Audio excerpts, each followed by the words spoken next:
उपराष्ट्रपति चुनाव को लेकर बड़ी खबर सामने आ रही है। उपराष्ट्रपति चुनाव की तारीखों का ऐलान हो गया है। उपराष्ट्रपति चुनाव के लिए अधिसूचना जारी कर दी गई है। आपको बता दें कि 9 सितंबर को उपराष्ट्रपति पद के लिए चुनाव होगा।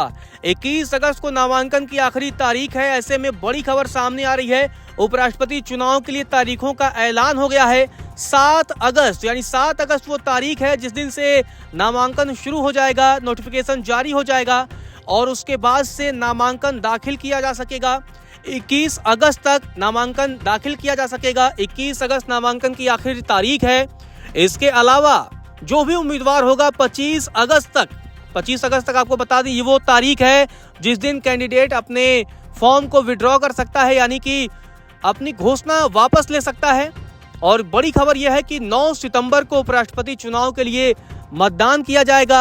आपको बता दें कि सुबह 10 बजे से लेकर के शाम 5 बजे के बीच मतदान होगा। सांसद और विधायक इसमें वोटिंग करेंगे उपराष्ट्रपति चुनाव के लिए। 9 सितंबर को ही वोटिंग खत्म होने के बाद से काउंटिंग की शुरुआत हो जाएगी और उसी दिन पता लग जाएगा कि भारत का अगला उपराष्ट्रपति कौन बनेगा। तो बड़ी खबर उपराष्ट्रपति चुनाव को लेकर आ रही है, जहां तारीखों का ऐलान किया गया है। 9 सितंबर को उपराष्ट्रपति पद का चुनाव होगा। आपको बता दें कि नतीजे भी 9 सितंबर को ही घोषित किए जाएंगे। आपको बता दें कि जगदीप धनखड़ ने 22 जुलाई को उपराष्ट्रपति पद से इस्तीफा दे दिया था। उनके इस्तीफा देने के बाद से चुनाव की नौबत आई है और अब चुनाव आयोग ने तारीखों का ऐलान कर दिया है। बड़ी खबर यही सामने आ रही है कि चुनाव आयोग ने उपराष्ट्रपति पद के चुनाव के लिए तारीखों का ऐलान कर दिया। आपको बता दें कि धनखड़ के इस्तीफे के 2 ही दिन बाद से चुनाव आयोग ने नए उपराष्ट्रपति के चुनाव की प्रक्रिया की शुरुआत कर दी थी। हालांकि धनखड़ ने अपने 5 साल के कार्यकाल के केवल 2 साल के भीतर ही इस्तीफा दिया, फिर भी उनके उत्तराधिकारी को पूरा 5 साल का कार्यकाल मिलेगा, यानी कि जो भी उपराष्ट्रपति चुना जाएगा उस उपराष्ट्रपति का कार्यकाल 2030 तक होगा, यानी कि अगले 5 सालों के लिए होगा।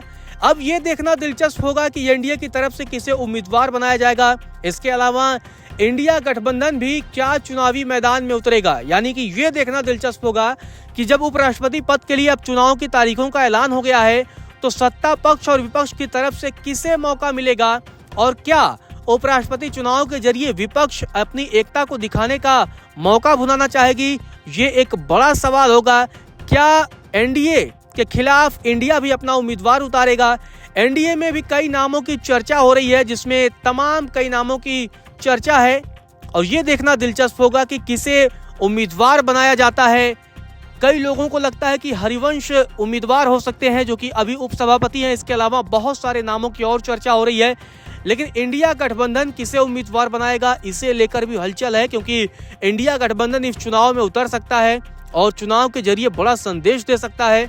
ऐसे में उपराष्ट्रपति चुनाव के जरिए जातिगत और राजनीतिक समीकरण बनाने की भी कोशिश होगी। ये देखना दिलचस्प होगा, क्योंकि अब चुनाव की तारीखों का ऐलान हो चुका है और 9 सितंबर को पता लग जाएगा कि भारत का अगला उपराष्ट्रपति कौन बनेगा। फिलहाल चुनाव आयोग ने चुनाव तारीखों का ऐलान कर दिया है और 21 अगस्त तक नामांकन दाखिल किए जाएंगे।